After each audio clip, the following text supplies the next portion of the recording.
Um, Hello everyone, you all are welcome to our official channel Shrinkla. I hope you all are doing great and staying at home. I am Dr. Neha Nanwal, one of the faculty member of Delhi University, and today's topic of discussion is minimum alternative tax. And of course, for the better understanding, I am going to talk about the past controversy related to MAT. So with this note, let's start. Uh, in my last video, I talk about the textile industries where I made a comparison between Reliance Industries and Sahi Exports. And once again, I am here with very interesting fact about Reliance Industries. So even though Reliance is making a huge profits, the company paid the tax first time in 1996, and that too almost after 20 years of its formation. So the question which come here is that what happened in 1996 that company pushed to pay the taxes. The reason for paying taxes almost after 20 years is the reintroduction of minimum alternative tax by the government in 1996. Again, it was an attempt by the government to ensure that zero tax company must contribute some amount to the exchequer. Another very relevant question is, then what is zero tax company is? So zero tax company are basically those company which are earning huge profit according to their accounting books. They are also paying substantial dividend to their shareholder, but when it comes to tax, they are paying very little or zero taxes. The reason for this, for paying zero taxes, is possibly that a company could have been able to save taxes because of the availability of multiple schemes, exemption, deductions in Income Tax Act of India.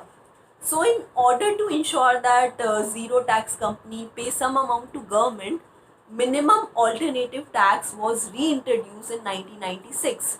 Again, there are very three important facts about minimum alternative tax. First, that it was introduced in 1987, but then it was abolished in 1991, and then it was again reintroduced in 1996. Another question is like, what is minimum alternative tax or MAT? So MAT is basically a minimum amount of tax that company must pay to the government irrespective of their tax liability, and its amount equal to 18.5% of the book profit earned by the company. Very interestingly, uh, for example, if the tax computed as per the provision of IT Act coming out to be less than MAT, that is 18.5% of the profit earned by the company, in that case, company have to pay the MAT rather than paying the other taxes. Then if I talk about its applicability, so it is applicable to all companies which is having the income source in India. However, power sector companies or infrastructures company are exempted from the MAT.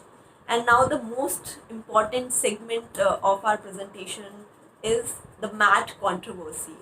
So basically, there is some ambiguity regarding the applicability of MAT on the capital gains made by the foreign institutional investor, that is FIIs, and they never imposed with the MAT because they don't have a physical presence in India. But then suddenly in March 2015, tax authority began to send tax notices to foreign investors, and they also started charging them with the MAT on the capital gains made by them. One more question which is we need to ask, that why the tax authority started sending to notice. So what happened previously, when MAT is not applicable, then foreign investor have to pay 15% tax on the short term gain made on equity. Similarly, they have to pay 5% on the gain on bonds, and no tax on the long term gains made on equity. Since all these taxes are lower than MAT, tax authorities started to send notices to the foreign investors that they have to pay the higher taxes, that is the taxes with the rate of 18.5%. Simultaneously, this whole idea of applying MAT on the FIIs was not appreciated very much with the by the foreign investors, and they made a representation to the government that MAT can't be applicable to them as they don't have a physical presence in India. Um, of course, due to this, the image of India is badly hurt, and immediately thereafter, the foreign investors started plunging out their money out of India. So, in order to calm the investors, government made explicitly clear in its budget of 2015-16 that FIIs would be exempted from the MAT on the investment made after 1st April 2015.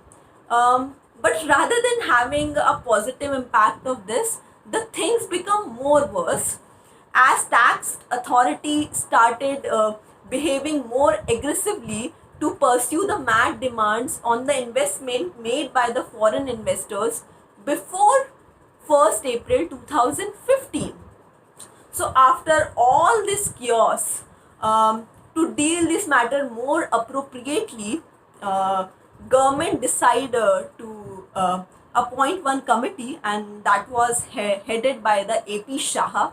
And then finally on 27th September 2015, government clarified that the IT Act would be amended with the retrospective effect to exempt the FIIs from this unnecessary tax hassle. So this is all about minimum alternative tax. Thank you for listening me, and please don't forget to like and subscribe for our channel. Thank you.